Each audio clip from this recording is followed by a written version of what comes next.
Minus 811 అనేది చాలా important topic. Interview కూడా బాగా కామన్ అడిగే ఇంటర్వ్యూ క్వశ్చన్ అనమాట. ఓకే. సో మైనస్ 811 ఎప్పుడు వస్తా అంటే when we have a select statement okay. retrieving multiple rows. ఒకటే సెలెక్ట్ క్వెరీకి జనరల్గా సెలెక్ట్ క్వెరీ రన్ చేసినాం, మల్టిపుల్ రోస్ అనేది రిట్రీవ్ అయితే మీకు 811 అనేది వార్నింగ్ మెసేజ్ వస్తుంది. ఓకే. బేసిక్ ఏంటంటే మనము కోబాల్ ప్రోగ్రామ్స్లో ప్రోగ్రామ్ యొక్క ఫండమెంటల్స్ ప్రకారం 1 row at a time or 1 record at a time. Okay. సరే ఒకటే రోని పనిచేస్తాం అన్నమాట కోబాల్. ఓకే. మనం ఎప్పుడైనా సరే లాజిక్ రాసినప్పుడు ఫస్ట్ రికార్డ్ కంప్లీట్ అయిన తర్వాత సెకండ్ రికార్డ్ తెచ్చుకోవాలి. సెకండ్ రికార్డ్ అయిన తర్వాత థర్డ్ రికార్డ్. సో ఇక్కడ ఎస్క్యూఎల్స్ అలా పనిచేయవు. ఎస్క్యూఎల్లో సెలెక్ట్ క్వెరీ రన్ చేసినప్పుడు ఇప్పుడు మనం స్పూఫిల్లోకి వెళ్ళి రన్ చేస్తే, మీరు కూడా ఇంతవరకు రన్ చేస్తే you got all rows at once, right? వచ్చాయి.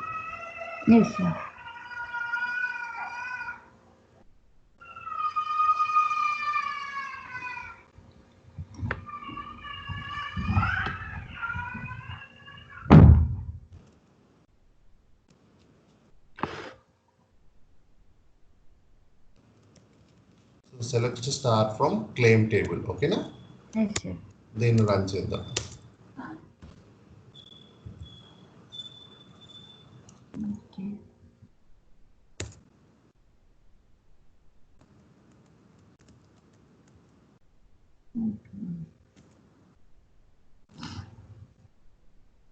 ఇక్కడ చూస్తే మనకు దేర్ ఆర్ 5 rows. ఒకటేసారి 5 rows వస్తున్నాయి. కానీ మనము ప్రోగ్రాంలో ఇచ్చినట్టు ఒకటే వేరియబుల్ స్పేస్ ఇచ్చాం, ఒక రికార్డ్ స్పేస్కే ఇచ్చాం. అర్థమవుతుందా? సో ఎట్ ఏ టైం మనకు మల్టిపుల్ రోస్ అనేది సెలెక్ట్ స్టేట్మెంట్ ద్వారా రిట్రీవ్ చేయడం కుదరదు. రెండో రికార్డ్కి అది -811 కొట్టి వార్నింగ్ ఇస్తాం అన్నమాట.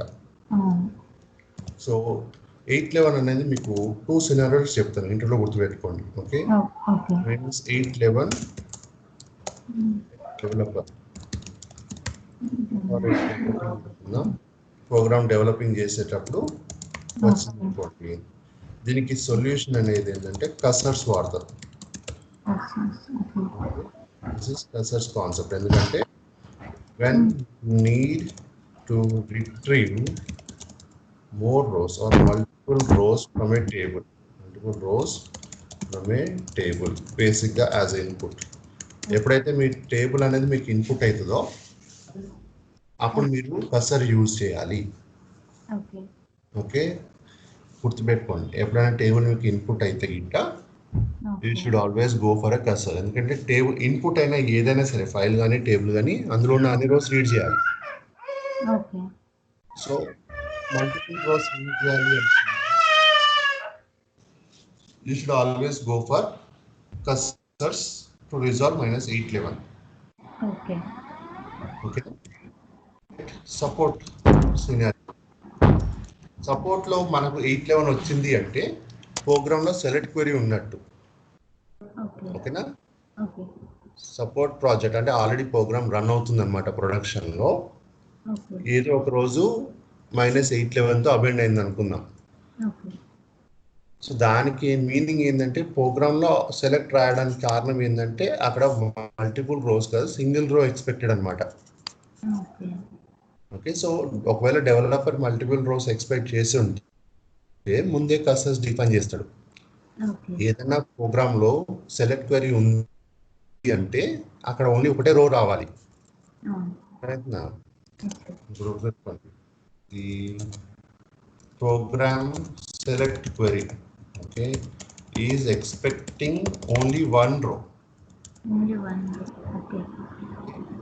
బట్ 811 వచ్చింది. ఓకే, ఇఫ్ వి గెట్ -811 దీనికి అర్థం ఏంటంటే it means we got duplicate data.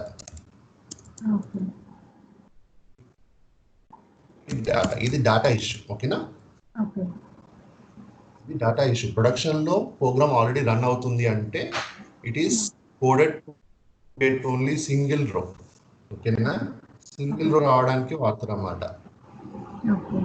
But కొన్నిసార్లు ఏంటంటే డాటాలో డూప్లికేట్ ఉండడం వల్ల మీకు -8 okay. 11. Okay, so in this case okay, ఇక్కడ సొల్యూషన్ ఏంటంటే you need to delete the duplicate row, remove the duplicate row. Okay, okay. Duplicate row remove చేసిన తర్వాత rerun the job. Okay. Okay, ఇక్కడ మన ఎగ్జాంపుల్లో టేబుల్ అనేది input. Yes sir. So we need to go for cursors. Cursors. Okay. ఈ second ఎగ్జాంపుల్లో మీకు ఎలా ఉంటుందంటే select some column names from table name where అని చెప్పేసి కండిషన్స్ ఉంటాయి అన్నమాట. ఓకే. కండిషన్లో 1 రో ఎక్స్పెక్టెడ్. ఓకే, బట్ ఒకవేళ మల్టిపుల్ రోస్ వచ్చినాయి అనుకోండి, మల్టిపుల్ రోస్ అంటే -8లో తగిలింది అనుకోండి, ఓకే. దీనికి నేను చెప్తున్నాను డూప్లికేట్ అని అర్థం. కండిషన్ మార్చేటట్టు 2 రోస్ వచ్చినాయి అనమాట. ఓకే. అర్థమైందా? ఓకే. డెవలపర్ పాయింట్ ఆఫ్ వ్యూలో ఒకవేళ టేబుల్ నుంచి డేటా తెచ్చుకోవాలి అనుకుంటే you need to go for cursors. Okay. Support ప్రాజెక్టులు అంటే ఆల్రెడీ ప్రోగ్రామ్స్ ఉన్నాయి, ఆల్రెడీ దాంట్లో సెలెక్ట్ క్వెరీస్ ఉన్నాయి అంటే దే ఆర్ ఎక్స్పెక్టింగ్ ఓన్లీ 1 రో అక్కడ. కానీ కొన్ని సిచ్యువేషన్లో డేటా తప్పు ఉండడం వల్ల, డేటా డూప్లికేట్ అవడం వల్ల కండిషన్ మ్యాచ్ అయ్యి 2 రోస్ కానీ ఒకదానికన్నా ఎక్కువ రోస్ వస్తే గిట్ట -8లో తగులుతుంది. సో అప్పుడు కర్సర్స్ అనేది కాదు, ఆల్రెడీ ఎగ్జిస్టింగ్ ప్రోగ్రామ్ లో సెలెక్ట్ రాశాడు అంటే దాని ఏంటి ఎక్స్పెక్టింగ్ ఓన్లీ 1 రో అనమాట. ఓకే. కానీ అక్కడ 811 తగిలింది అంటే క్వెరీ వల్ల రోస్ మల్టిపుల్ రోస్ వస్తున్నాయి కరెక్టే, ఓకే. అక్కడ డాటా ఇష్యూ అనమాట, డాటా తప్పు ఉందన్నమాట. Okay, okay. Now coming back to the developer solution. Developer solution ప్రకారం we need to go for cursor concept. Cursor ఎలా అంటే you will have 4 stages. Okay. 4 stages are cursor stages చెప్పేమో cursor కి select కి difference చెప్తాం. So general గా మీరు select query రాసినప్పుడు okay, system result set create చేస్తుంది. మీకు సెలెక్ట్ క్వెరీకి మ్యాచ్ అయిన రోస్ ని తీసుకొచ్చి రిజల్ట్ సెట్ ని క్రియేట్ చేస్తాం అన్నమాట. రిజల్ట్ సెట్ ని డైరెక్ట్ గా ప్రోగ్రామ్ కి ఇస్తుంది. ప్రోగ్రాము మల్టిపుల్ రోస్ అని చెప్పేసి -811 తో బయటకు వచ్చేస్తుంది. ఇది యాక్చువల్గా జరిగింది అనమాట. ఇక్కడ వాళ్ళు ఏంటంటే మనము సెలెక్ట్ క్వెరీ రన్ చేసినప్పుడు సిస్టము ఏదైతే రిజల్ట్ సెట్ క్రియేట్ చేస్తుందో, ఏదైతే రిజల్ట్ సెట్ క్రియేట్ చేస్తుందో దాన్ని తీసుకెళ్ళి బఫర్ స్పేస్ లో పెడుతుంది అనమాట. డేటా అనేది ప్రోగ్రామ్కి ఇవ్వదు, బఫర్ స్పేస్ అని చెప్పేసి అక్కడ పెట్టేస్తుంది. పెట్టి ఏం చేస్తుంది, ఫస్ట్ రోకి పాయింటర్ సెట్ చేస్తుంది, కర్సర్ పాయింట్ చేస్తుంది అనమాట. డేటా అనేది ప్రోగ్రామ్లోకి రాదు, డేటా అనేది బఫర్ స్పేస్ లో ఉంటుంది అన్నమాట. ప్రోగ్రామ్ ఏం చేయాలి, ప్రోగ్రాంలో ఇప్పుడు బఫర్ స్పేస్ నుంచి రీడ్ చేయాలి. దానికి ఏం చేస్తాం అంటే ఫెచ్ అనే స్టేట్మెంట్ వాడుతాం. ఫెచ్ అన్నప్పుడు ఏంటంటే ఒకటే రో వస్తుంది ఎప్పుడైనా సరే. Okay, SQL code equal to 100. SQL code 100 అనేది ఎందుకంటాం మనం, end of the table. Okay, so ఇక్కడ ఏం చేస్తాం అంటే ఫెచ్ అనేది లూప్ లో పెడతాం అన్నమాట. ఫెచ్ అని ఒకసారి ఫెచ్ చేస్తే ఒకటే రో వస్తుంది. సెలెక్ట్ కి ఫెచ్ కున్న డిఫరెన్స్ అదనమాట. సెలెక్ట్ అనేది ఏంటంటే మ్యాచ్ అయిన అన్ని రోస్ రిట్రీవ్ చేస్తుంది, ఒకటైనా రిట్రీవ్ చేయొచ్చు, అన్నైనా రిట్రీవ్ చేస్తుంది. ఫెచ్ అనేది ఏంటంటే ఎట్ ఏ టైం ఒకటే రో తీసుకొస్తాం అన్నమాట. ఆ ఒక రో తీసుకొచ్చి మనకు సరిపోదు, ఆ రిజల్ట్ సెట్లు ఉన్న అన్ని రోస్ తెచ్చుకోవాలి కదా. సో దానికి ఏంటంటే లూప్ లో పెట్టాలి, ఫెచ్ పేర్ అని లూప్ లో పెట్టాలి. లూపింగ్ కండిషన్ ఎలా పెడతాం అంటే అంటిల్ ఎస్క్యూఎల్ కోడ్ 100 పెట్టాలి. అర్థమైందా? సో లాస్ట్లో మీకు 1 by 1 రో వచ్చేస్తుంది కాబట్టి -8 లెవెన్ని బైపాస్ చేస్తాం. ఓకే. ప్రోగ్రామ్లకు ఒకసారి అన్ని రోస్ రావు, 1 by 1 వస్తుంది. ప్రోగ్రామ్లో అయితే మనం ఫెచ్ యూజ్ చేయాలి. రైట్. సెలెక్ట్ ఇక్కడ ఏంటంటే ఈ కస్టర్ కాన్సెప్ట్లో 4 స్టేజెస్ అని చెప్తాం. దాంట్లో ఏం లేదు. ఫస్ట్ స్టేజ్ వచ్చేసరికి డిక్లేర్ చేయాలి. Okay. Declare the cursor, open,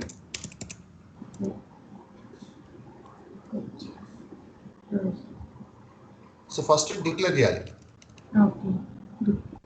declare the cursor అన్నప్పుడు ఏం చేస్తాం అంటే ఇక్కడ మనము cursor name, cursor type and select query చెప్పాలి. ఓకే. ఈ 3 పాయింట్లు ఇక్కడ చెప్తాం. ఓకే. ఇది ఎక్కడ ఏం చేస్తాం అంటే ఇది కూడా ఇది ఇంట్రోలో ఓన్లీ వర్కింగ్ స్టోరేజ్ సెక్షన్ లో రాయాలా అని అడుగుతారు. ఓకే. ఇంట్రో కోసం అయితే జనరల్ గా రాసేది వర్కింగ్ స్టోరేజ్ సెక్షన్ లోనే. ఇంటర్వ్యూ క్వశ్చన్ అయితే మీరు ప్రొసీజర్ డివిజన్ లో కూడా రాయొచ్చు అని చెప్పచ్చు. Okay. Also be coded but maximum working storage section లో కోడ్ చేస్తాను చెప్పండి. As per standard, we always declare everything in working storage section అని చెప్పాలి. Okay. So exec SQL declare cursor name. Okay. cursor name, cursor type లో, okay, cursor type లో with hold అని ఒకటి ఉంటుంది, వితౌట్ హోల్డ్ అని ఉంటుంది. ఓకే. ఈ రెండు ఇంపార్టెంట్. ఇంటర్వ్యూలో అడుగుతారు with hold and without hold. Without hold అనేది డిఫాల్ట్ అన్నమాట, సో రాయక్కర్లేదు. ఓకే. ఇది డిఫాల్ట్, దీన్ని రాయక్కర్లేదు. జనరల్ గా ఊరికే వదిలేసిన చాలు. విత్ హోల్డ్ ఒకటి, వితౌట్ హోల్డ్ ఒకటి. వితౌట్ హోల్డ్ అనేది డిఫాల్ట్, సో దాన్ని రాయం మనం. ఓకే. ఫర్ అనే కీవర్డ్ ఇచ్చి సెలెక్ట్ క్వెరీ రాయాలి. సెలెక్ట్ కాలమ్స్ ఫ్రమ్ టేబుల్, కావాలంటే వేర్ కండిషన్ ఉంటే వేర్ కండిషన్ కూడా రాసుకోవచ్చు. అండ్ ఎగ్జాక్ట్ ఇది syntax. Okay. Declare cursor name, cursor type. Okay. Cursor type అనేది విత్ హోల్డ్ అని ఉండొచ్చు లేదా వితౌట్ హోల్డ్ ఉండొచ్చు. ఓకే. వితౌట్ హోల్డ్ వచ్చేసి డిఫాల్ట్. ఓకే. ఎగ్జాంపుల్ తీసుకుంటే exit SQL declare claim cursor. Cursor name ఏదో రాసుకోవచ్చు. ఓకే. ఓకే. సార్ ఈ కర్సర్ని మనం ఎక్కడ క్రియేట్ చేయాలి? వర్కింగ్ స్టోరేజ్ సెక్షన్ లో క్రియేట్ అవుతుంది. ఓకే. ఇదే ఫస్ట్ స్టేజ్. ఫస్ట్ డిక్లేర్ చేసుకుంటాం. ఓకే. ఫస్ట్ డిక్లేర్ చేసుకుంటాం. మనం వేరియబుల్స్ డిక్లేర్ చేసినట్టు కర్సర్ ను డిక్లేర్ చేసుకుంటాం. ప్రోగ్రామ్ లోనే ఉంటుంది అది. ప్రోగ్రామ్ క్లియర్గా చెప్పాను, వర్కింగ్ స్టోరేజ్ సెక్షన్ లో రాయాలని చెప్పానా? ఓకే. ఓకే. మరి ప్రోగ్రామ్ లో ఉన్నప్పుడు ఏముంటుంది? ఇంతకు ముందు కాపీ బుక్ మనం బయట రాస్తాం చేసి, అది కాపీ బుక్, ఇది కర్సర్స్. ఇది part of the program. Working storage section లో రాయాలి. కాపీ బుక్ లో రాసేది ఓన్లీ మాక్సిమం లేఅవుట్స్ రాసుకుంటాం మనం ఎప్పుడైనా సరే. ఓకే. 90% మనకు కాపీ బుక్స్ అంటే టేబుల్ కానీ ఫైల్ కానీ లేఅవుట్సే. Okay. So declare cursor name, cursor అని రాసి వదిలేయండి. ఓకే. ఓకే. సెలెక్ట్ క్వెరీ ఇప్పుడు రాయండి. సెలెక్ట్ క్లెయిమ్ నెంబరు, ఈ కాలమ్స్ మనకు కావాల్సిన కాలమ్స్ అన్నిటినీ రాసి క్లెయిమ్ అండర్స్కోర్ టేబుల్. ఇక్కడ ఇంటూ అని ఇవ్వద్దు, ఇంతమంది ఇచ్చినట్టు. ఓకే. ఇలా డిక్లేర్ చేసుకోవాలి customer. Okay. First stage of your program is declare the cursor. Okay. Cursor declare చేసుకున్నప్పుడు మీరు కర్సర్ పేరు చెప్పడం, కర్సర్ టైప్ చెప్పడం, సెలెక్ట్ క్వెరీ చెప్పడం జరగాలి. ఓకే. ఇదంతా వర్కింగ్ స్టోరేజ్ సెక్షన్ లో చేసేస్తాం. ఓకే. ఇక్కడ నుంచి మనం నార్మల్ గా ఫైల్ వాడినట్టే ఓపెన్ చేయడం. ఓకే. దీనికి ఏం చేస్తామంటే exit SQL open cursor name and exit. So మనం రాసుకున్న ఎగ్జాంపుల్ ప్రకారం exit SQL open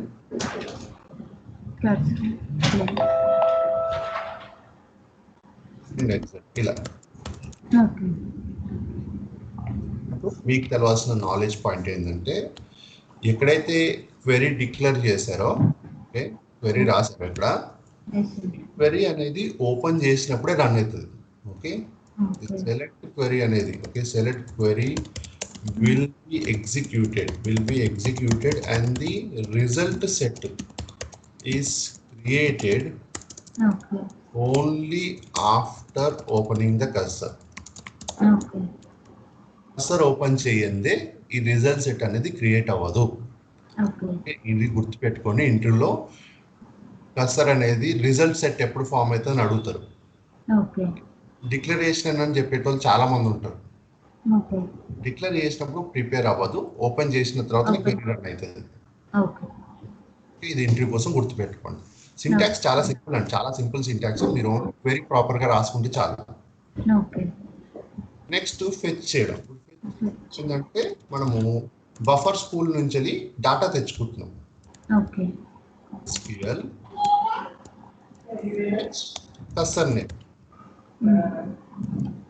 cursor name into ఇప్పుడు డాటా అనేది ఎడుకోవాలి మన TCL వేరియబుల్స్ పోవాలి. Declare variables. Okay. And exit. ఓకేనా? ఓకే. Same thing. కానీ ఇక్కడ ఇంకో పాయింట్ ఏంటంటే SQL కోడ్ చెక్ చేయాలి. ఇది కూడా okay. SQL code equal to 0 అయితే okay okay. Two books else SQL code equal to 100 ఓకేనా? సెలెక్ట్ క్వెరీ రన్ చేసినప్పుడు మీరు 0 కానీ ఎల్స్ కానీ రాసుకోవాలి. ఎందుకంటే అక్కడ వేర్ కండిషన్ తో రాస్తాం. సెలెక్ట్ రాసినప్పుడు వేర్ కండిషన్ రాస్తాం. ఓకేనా? ఓకే. కర్సర్స్ యూజ్ చేసినప్పుడు ఫెచ్ రాస్తాం కాబట్టి ఫెచ్ స్టేట్మెంట్ కింద ఎప్పుడైనా సరే 0, 100 కూడా రాయాలి. ఓకే. ఇది ఎర్రర్గా ఎండ్ ఇఫ్ ఇది గుర్తుపెట్టుకోండి. నేను వాళ్ళకి ఇక్కడ రాసి చూపిస్తాను. ఫెచ్ అయితే గిట్ట సెలెక్ట్ అయితే గిట్ట జనరల్ గా వేర్ కండిషన్ తో ఉంటుంది. ఓకే. వేర్ కండిషన్ రాలేదంటే -811 తగులుతుంది కాబట్టి వేర్ కండిషన్ తోనే ఉంటుంది ప్రాజెక్ట్ ప్రోగ్రామ్స్ లో. ఓకే. దీనికి మీరు చెక్ చేయాల్సింది ఇఫ్ SQL కోడ్ ఉన్నా కాదా మాత్రమే చెక్ చేయాలి. ఓకే. దీంట్లో 100 చెక్ చేయొద్దు. ఓకే. రాదు, ఎందుకంటే ఎండ్ ఆఫ్ టేబుల్ రాదు ఇక్కడ. ఓకే. నెక్స్ట్ ఫెచ్ అయితే గిట్ట ఫెచ్ వేర్ కండిషన్ ఉండదు, ఫెచ్ ఇంటూ అని ఉంటుంది కాబట్టి దీనికి మాత్రం మీరు SQL కోడ్ 0 అంటే రికార్డ్ వచ్చినట్టు, 100 అయితే end of the table result end అయిపోయినట్టు. ఇక అది కాకుండా ఎల్స్ వచ్చిందంటే ఎర్రర్. అర్థమైందా? క్లియర్? నౌ ఆఫ్టర్ ఫెచ్ ఫైనల్గా క్లోజ్ చేయడం. క్లోజ్ అనేది డైరెక్ట్గా క్లోజ్ చేసుకుంటాం. SQL close cursor name 4 points రాయాలి ఇక్కడ ఇన్ ఎగ్జిట్. ప్రోగ్రామ్లో ఇది ఫైల్ మాదిరిగా యూజ్ అవుతుంది అన్నమాట. ఓపెన్ చేయడం, రీడ్ చేయడం, క్లోజ్ చేయడం అన్నట్టు ఓపెన్ ఫెచ్ క్లోజ్ చేయాలి ఇక్కడ. ఇదే పాయింట్ ప్రోగ్రామ్ రాయాలనుకోండి సింపుల్గా ID డివిజన్ ప్రోగ్రామ్ ID దీనికి ఏంది సమ్ COBOL DB203 ప్రోగ్రామ్ అనుకుందాం. Author write your name return ఈరోజు రాసా అనుకుందాం.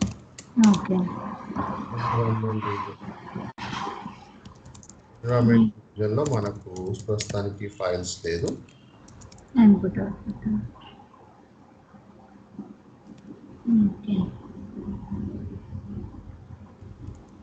డివిజన్లో వర్కింగ్ స్టోరేజ్ సెక్షన్ నుంచి స్టార్ట్ చేద్దాం. వర్కింగ్ స్టోరేజ్ సెక్షన్లో first thing exit SQL include SQL CA.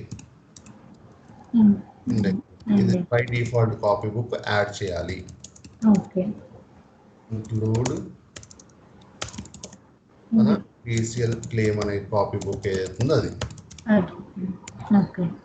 Next looping సంబంధించిన వేరియబుల్స్ అవసరం లేదు, SQL కోడ్తో లూప్ చేసుకుంటున్నాం కాబట్టి ఇక్కడ వర్కింగ్ వేరియబుల్స్ ఏం తీసుకోవట్లేదు, జస్ట్ ఒక కౌంటర్ వేరియబుల్ తీసుకుంటున్నాను. Output count, only output count ఒకటి తీసుకొని పెట్టుకుంటున్నాను. అవసరమైతే మళ్ళీ వచ్చి రాసుకుందాం. వాల్యూ 0. ప్రొసీజర్ డివిజన్లో ప్రొసీజర్ డివిజన్కి వెళ్ళే ముందు we can start declaring the cursor part.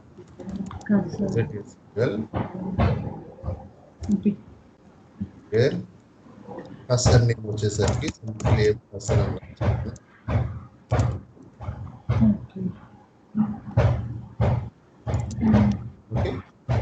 Okay. By default without hold కాబట్టి అలాగే ఉండనియండి. Select claim underscore number, customer name, ఇవన్నీ రాసుకోండి ఇక మీరైతే. Customer name from claim underscore table and exit. So query రాసుకుందాం. డివిజన్లో ఇక్కడ నార్మల్గా మనం పాత వాడిన టెంప్లెట్ వాడుకోవచ్చు. Display program COBOL started. Next perform 100 initial para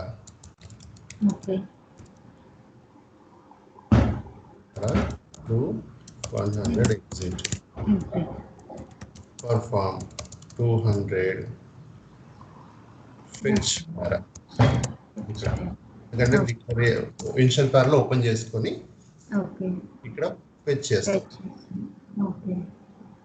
fetch పార్ అక్కడ అంటిల్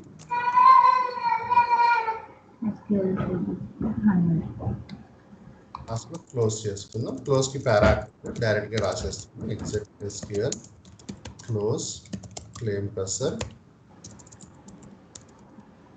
అండ్ ఎగ్జిట్. ఓకేనా, సపరేట్ పారా ఏం రాయట్లేదు. కావాలంటే దీన్ని తీసేద్దాం, రాసేద్దాం. SQL open cursor and exit. Okay, కావాలంటే SQL కోడ్ ఈక్వల్ టు 0 అయితే సక్సెస్ అయినట్టు, ఏం చేయక్కర్లేదు. ఎల్స్ అంటే ఏం చేయాలి? Display error in open cursor. Okay and exit. Display కరెక్ట్గా రాసుకోవాలి. Display error in main para SQL code. So open చేసినప్పుడు ఎర్రర్స్ వస్తే మనకు తెలిసిపోతుంది ఇక్కడ. దాని తర్వాత ఫెచ్ పారా, తర్వాత క్లోజ్కి ఏం రాయక్కర్లేదు, డైరెక్ట్గా మనం బయటకు వచ్చేద్దాం. Display total record count plus output. Go back, stop అని రాయొచ్చు, మనం గో బ్యాక్ ప్రాక్టీస్ చేస్తున్నాం.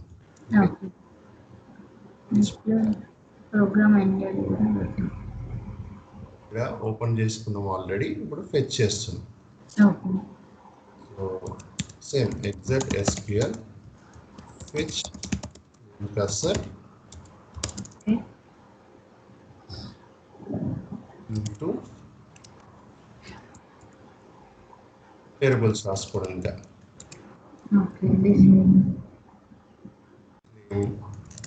నెంబర్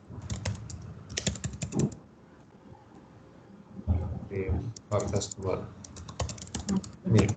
సో మన వేరియబుల్స్ ఎలా ఉంటే అలా రాయాలి. ఓకేనా, అండ్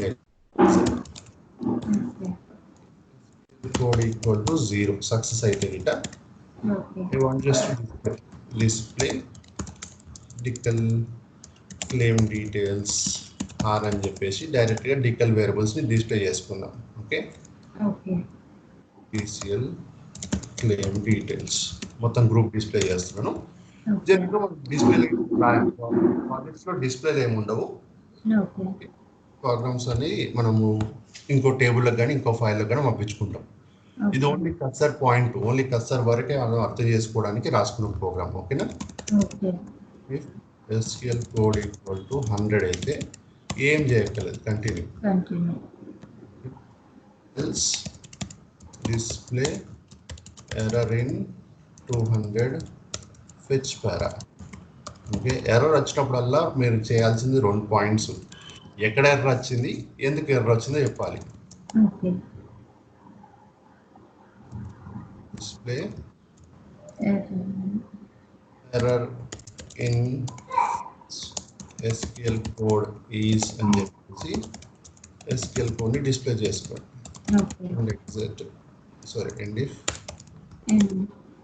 ఎన్ని ఇఫ్లు ఉంటే అన్ని ఇఫ్లు రాసుకోండి. 200 ఎగ్జిట్.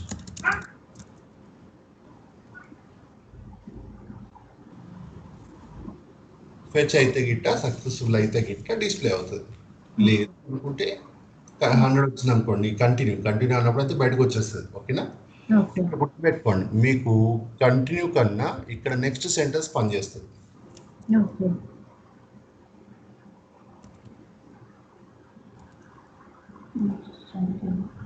బేసిక్ ఏంటంటే కంటిన్యూ అని ఇచ్చారు అనుకోండి, ఎండింగ్ వరకు ఎత్తుకుంటూ వస్తుంది. ఫుల్ స్టాప్ వరకు వెళ్తుంది. ఓకే, ఎక్కడ ఫుల్ స్టాప్ ఉంటే అక్కడికి వెళ్ళిపోతుంది. ఇక్కడ మీరు రాయలే అనుకోండి, ఇక్కడ డిస్ప్లే ఐఎమ్ హియర్ అని అనుకోండి. కంటిన్యూ అన్నప్పుడు ఇట్లా వస్తుంది.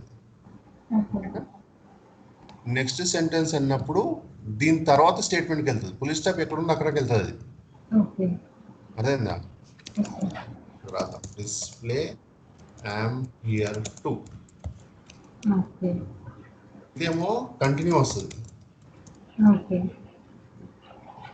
నెక్స్ట్ సెంటెన్స్కి వస్తుంది. ఇది కూడా రాయండి మీరు ప్రోగ్రామ్లో, ఇది కూడా రాసి రన్ చేయండి. ప్రోగ్రామ్లో యాజ్ టీజ్గా ఇలాగే రాసి అయిన తర్వాత ఏడికి వెళ్ళి, ఓకేనా? ఇక్కడ డిస్ప్లే అయిపోయిన తర్వాత add 1 to WS output count చేసుకోవడానికి. ఓకేనా? సో మీ టాస్క్ ఈ ప్రోగ్రామ్ని యాజ్ టీజ్గా కాపీ పేస్ట్ చేసుకొని ఎగ్జిక్యూట్ చేసి, కంపైల్ చేసి ఎగ్జిక్యూట్ చేయాలి. This is 1 program for you. Second program ఇందులోనే ఉంటుంది, సేమ్ ప్రోగ్రామే. సెకండ్ ప్రోగ్రామ్ టాస్క్ వచ్చేసరికి సేమ్ టేబుల్లో డేటా ఉంది కదా, దీని నుంచి ఫెచ్ చేయండి. ఓకే, ఫెచ్ రో చేసిన తర్వాత చెక్ ది క్లెయిమ్ స్టేటస్ అనేది అప్రూవ్డ్ అయిందా, పెండింగ్ ఉందా, రిజెక్ట్ అయిందా చూడండి.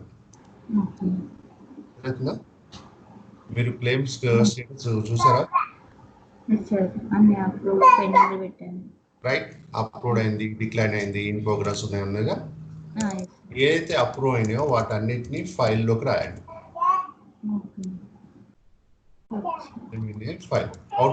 ఫైల్ ఇవ్వండి. డిస్ప్లే చేయొద్దు, దానికి ఫైల్లో రాయమని చెప్తున్నాను. ఏం లేదు, ఇక్కడ పెద్ద పాయింట్ ఏం లేదు. మీరు టేబుల్ ఉందనుకుందాం, దీనికి డిఫైన్ చేసుకోండి. ఎందుకంటే టేబుల్ ఇన్పుట్ కాబట్టి కాస్త డిఫైన్ చేయండి, ఫెచ్ చేయండి.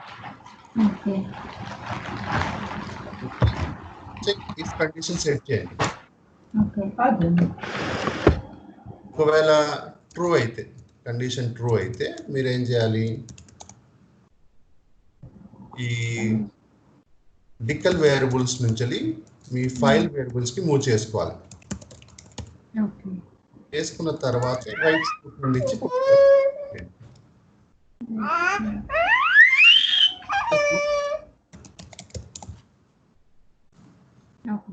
కసర్ డిఫైన్ చేసుకుని రో తెచ్చుకున్న తర్వాత ఇంతకుముందు డిస్ప్లే చేశారు కదా, డిస్ప్లే చేయకుండా, జస్ట్ డిస్ప్లే చేయకుండా ఈ వేరియబుల్స్ నుంచి, క్లెయిమ్ వేరియబుల్స్ నుంచి, టేబుల్ వేరియబుల్స్ నుంచి ఫైల్ వేరియబుల్స్కి మూవ్ చేయండి. మూవ్ చేసి ఫైల్లోకి రైట్ కొట్టండి. ఈ యొక్క డిస్ప్లే కాడ మీకు మూవ్ను రైట్ 2 రావాలి. డిస్ప్లే ఒకటి తీసేసి ఫస్ట్ మూవ్ స్టేట్మెంట్స్ రాయండి.